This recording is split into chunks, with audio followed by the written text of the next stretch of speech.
Hello everyone, welcome to Daily Current Affairs analysis brought to you by Shankar IAS Academy. Today we will see the current affairs for the date of 11th of September 2025. Before we start, please subscribe to our channel for regular updates. And these are the topics for a discussion. The first one is regarding the Vice President election. We will see about the eligibility to become a Vice President and the election process. Second topic is about the Swadeshi Movement. We will see the key features of it and its impact. Third one is pre-2025, that is the special scheme for promotion of registration of employers and employees 2025 by the ESIC. Fifth one is regarding the Machilipatnam. We will see about the sports city and its significance in the medieval and colonial era. And the fifth one is the Prelims Focus. These are the short contents which will be helpful for both prelims as well as mains. We'll move on to the first article. This is the first article. It's about the Vice President election, and Radhakrishnan sir has won the vice president elections, which was held recently. We will move on to this article. The first aspect is the Election Commission of India, that is under Article 324, conducts the election to the vice president. Apart from the office of vice president, the ECI conducts election to the office of president, the parliament, and the state legislature. The elections to the local bodies, such as the municipalities and panchayats, are conducted by the state election commission of the particular state. Now, the legal framework for election of Vice President of India. It's covered under the Article 64 to 68 of the Constitution of India. And apart from it, it's the Presidential and Vice Presidential Elections Act of 1952. The electoral system or the process which is used for Vice President election is mentioned under Article 66. It mentions is that system of proportional representation, that is, the candidates get a vote in proportion to the votes they secure by means of single transferable vote. This we will see the working of the single transferable vote in the upcoming slides, and voting is done by secret ballot. So when the secret ballot is used, the whips are not applicable. Do check about the different types of whips which are there, and also for which whip the anti-defection law can be applied. Now we go to the next one. Next one is regarding the electoral college. That is who are eligible to vote for this vice presidential election. It consists of members of Lok Sabha and Rajya Sabha. That is both elected and nominated. Also check whether there are nominated members in Lok Sabha. If not, till when they were there for till when these nominated members were there, and the reason for it, and why the reason they have been removed. Now we will see about the qualifications for the vice president. It's mentioned under the Article 66. There are 4 qualifications mentioned. First one, he or she must be a citizen of India. Second is, they must be at least 35 years of age. Third one, the person should be qualified for election as a member of Rajya Sabha. Fourth one, he or she must not hold any office of profit. One important thing to note is that this office of profit is not defined in the constitution. Now, apart from these qualification, there is a nomination which is required, and these includes the nomination must be signed by at least 20 proposers and 20 seconders. Apart from this, the security deposit of rupees 15,000 should be given, and also the candidate must furnish a certified copy of electoral roll entry showing him or her as an elector in any parliamentary constituency. Now we will see about the returning officer. By convention, the Secretary General of Lok Sabha or the Secretary General of Rajya Sabha is appointed as a returning officer by rotation.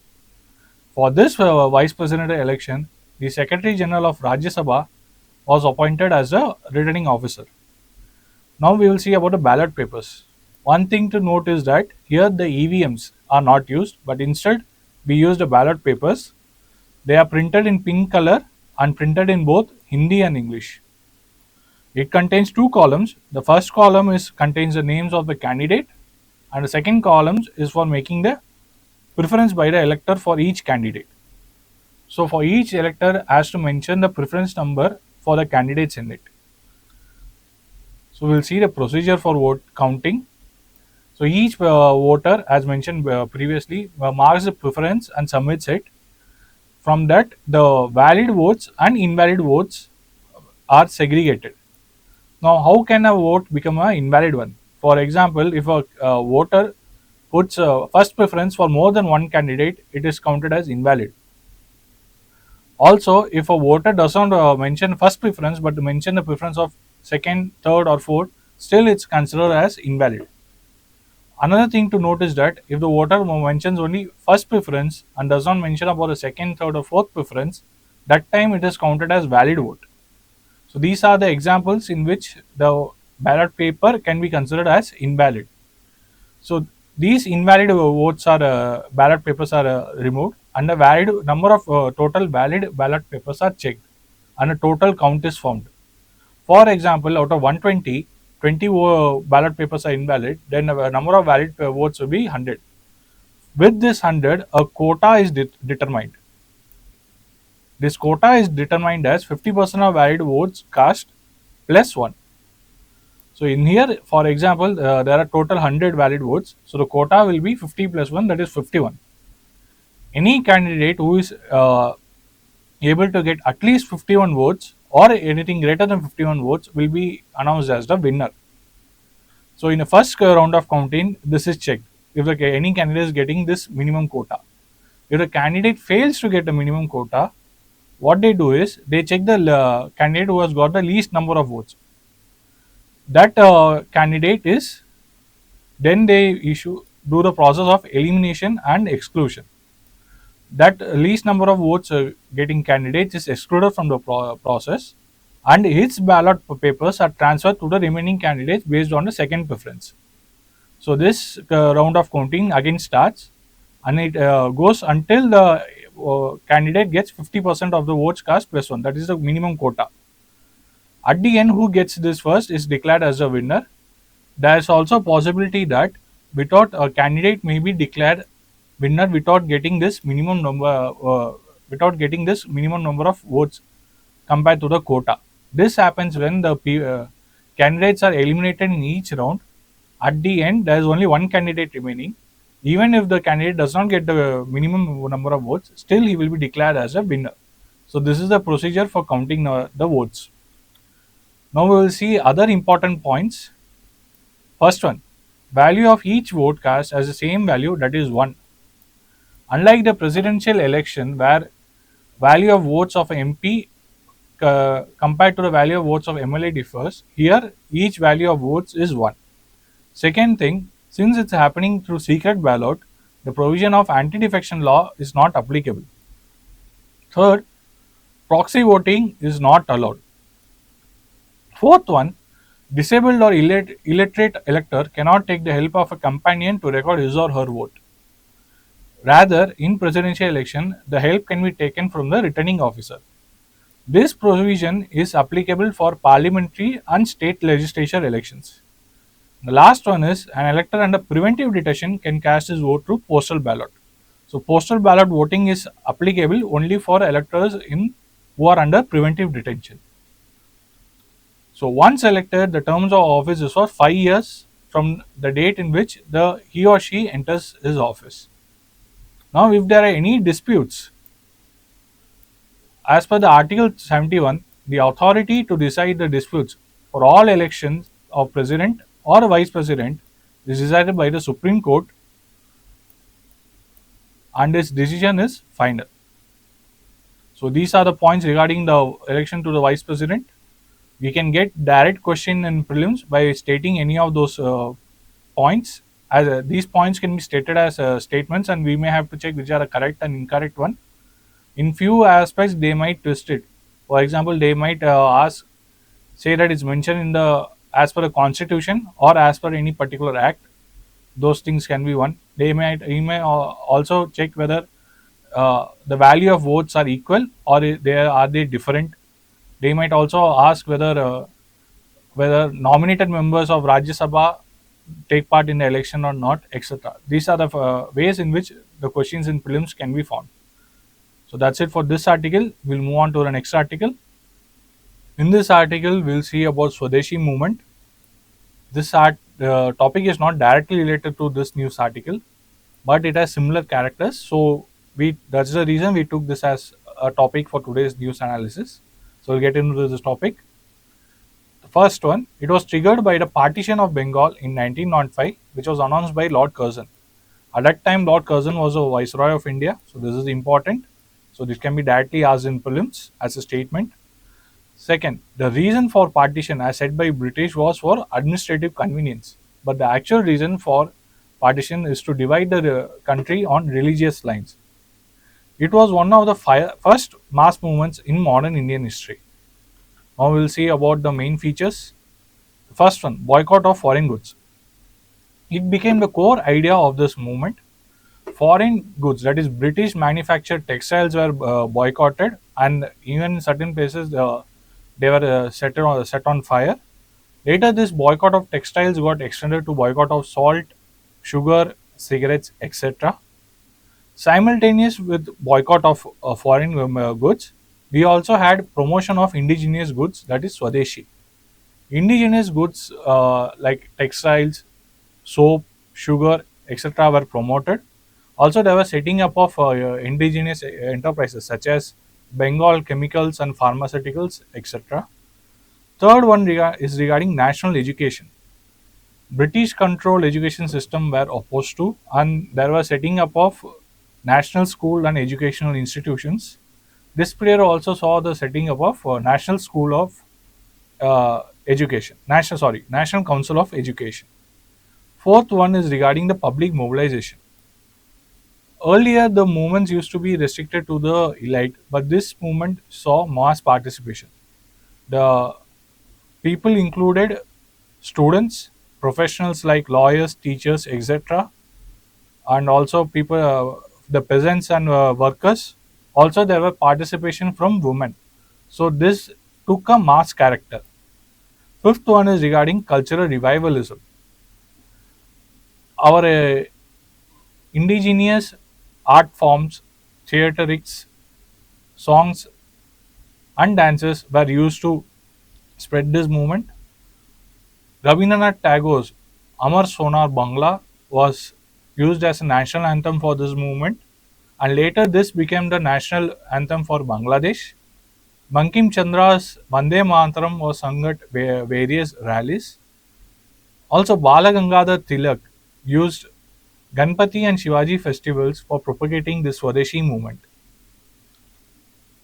This movement was strongest in Bengal, but also spread to Maharashtra, Punjab, and parts of South India also.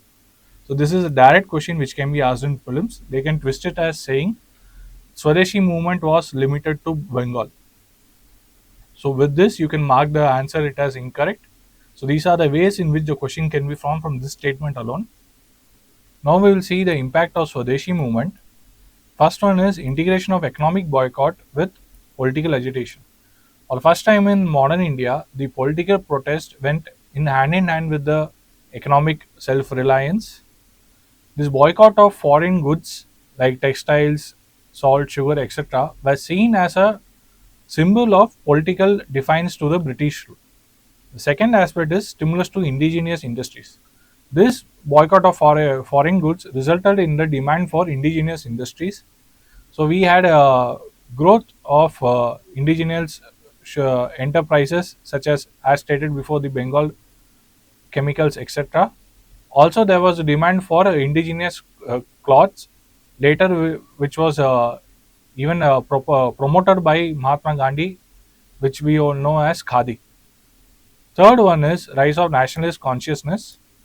Earlier, the movements were led by elite. Now we had mass participation of people. So it later turned into a nationalist movement. Fourth one is regarding the organization and ideological development. This movement actually widened the gap between the moderates and extremists in the Congress, which ended up in the Surat split of 1907. Fifth one is about the decline and this long-term legacy. The movement shows decline in the year of 1911. That's when the partition of Bengal was annulled. Later, but even though certain things associated with this movement, such as the Swadeshi, boycott of foreign goods, mass participation of people, became the characteristics of future movements. as we will see in the movements led by Gandhi, such as this non-cooperation movement, civil disobedience movement, Quit India movement, etc. Questions from this can be asked in both prelims and mains. In prelims, they can ask the factual things regarding to this, as discussed before. For example, who was the viceroy of India and which year it happened, etc. In mains, they might ask about the causes, features, and impact of this movement. That's all for this topic. Now we will move on to the next topic. In this article, we will see about SPREE 2025, that is, Special Scheme for Promotion of Registration of Employers and Employees by the Employee State Insurance Corporation. First, we will see what is ESI, that is Employee State Insurance Scheme. It is a multi-dimensional scheme aimed to provide socio-economic protection to the employees. Now, actually, under this scheme, it is a mandatory provision for the organization to register themselves under it. So, when they register, there are certain conditions like the organization should have more than 10 employees and there is a maximum wage limit, etc. So, when the employees register under this, they also need to contribute some amount towards this scheme. So, as to skip this contribution, there are certain employees who don't register under this scheme. But as per the Act, it is mandatory provision. So as to encourage the employees to register under the scheme, a special scheme has been introduced by this ESI. So it is a special initiative by the Employee State Insurance Corporation. It provides a one-time window starting from 1st of July till 31st of December 2025, so as to register, so that the employers can register their factory or establishment and all eligible employees without any demand for dues of the past periods. So who can benefit from this scheme? First is employers of factories or establishment with 10 or more employees situated in the implemented areas which are not yet registered under ESA Act despite being eligible. This is the first condition. Otherwise, employees who are not registered, all eligible employees, including temporary, casual, or contractual workers under the ESA Act. So, first one is they are not yet registered under the ESA Act despite being eligible. Second is they have registered but not registered all the employees working under them, such as these temporary or casual workers. For both of them, this scheme is they are eligible. So why they should register? First aspect is there is no inspection of past records or demand for dues for periods before the declared date of registration by the employer under this scheme. Second is there is no contribution liability for the prior period. In a previous one, it mentioned that the employees has to contribute monthly towards the ESI scheme. Since they are not contributed previously, there is no liability for them to contribute for the preceding years. Third aspect is there is also immunity against action for non-registration in the past. So when they register, the employees also get the key benefits under the ESI. These includes medical care for themselves and their families, cash benefits in case of sickness, injury or death due to employment, and protection under the ESI Act, so that which offers long-term security. Now we will see how this scheme is aligned with our national objectives. This scheme encourages the employees to register themselves and even the employees. Even the employees, which include the temporary and casual workforce, can be registered under it, thereby increasing the formalization of workforce. Second aspect is it gives employees with the benefit of health insurance, medical facility, maternity benefits, etc., thereby increasing their social security coverage. Also, this is helpful for the people belonging to the vulnerable section, so as to get social security benefit and thereby results in inclusive growth and sustainable development. Fourth aspect is regarding the ease of doing business. This gives a one-time waiver for past dues and also ease in registration, thereby resulting in more ease of doing business. This scheme promotes online registration and record keeping, thus promoting digital governance in the labor sector. That's it for this article. We can expect a direct prelims question in this. For example, they might ask Spree 2025 is associated with which, or in mains we can expect questions on social security in general, and also on various social security initiatives such as Pradhan Mantri Suraksha Bima Yojana, Pradhan Mantri Jeevan Jyoti Bima Yojana, Atal Pension Yojana, etc. We might need to critically analyze them.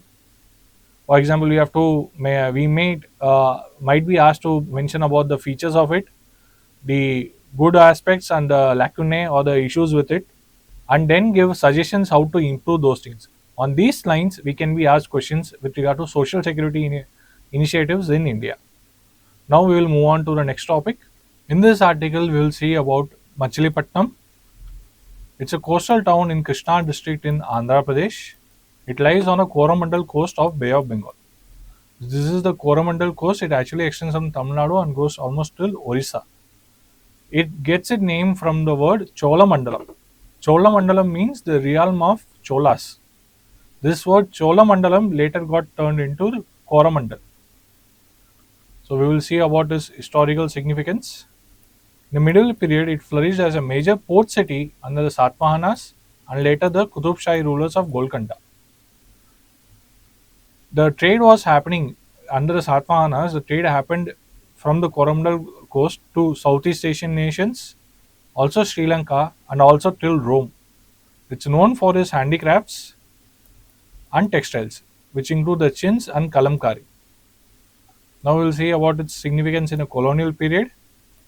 It attracted European traders like Portuguese, Dutch, British, and French. The Portuguese were the first to arrive at this place, and the Dutch established a factory here in the 17th century. British East India Company also set up a trading base here, and they exported textiles, spices, and diamonds, and imported horses and luxury goods from this port. This port city saw its decline when the British shifted the focus to Madras. Another reason for decline of this port is its frequent exposure to cyclones. Usually along the eastern coast, the coastal areas of present-day Andhra Pradesh and Orissa face frequent cyclones during the northeast monsoons. This also became one of the reasons for its declining importance. That's it for this topic. In this topic, you might get questions in prelims.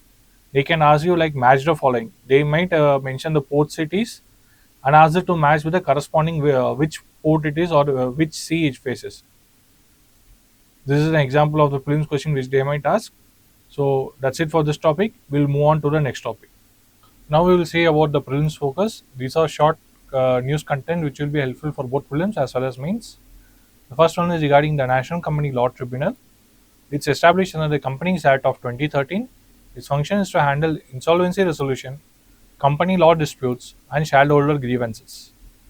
It has the powers to admit, approve, or reject petitions related to company matters, and it's a central forum for efficient corporate restructuring and dispute resolution in India. Next, we will see about the Insolvency and Bankruptcy Code of 2016. This is important for both prelims as well as mains.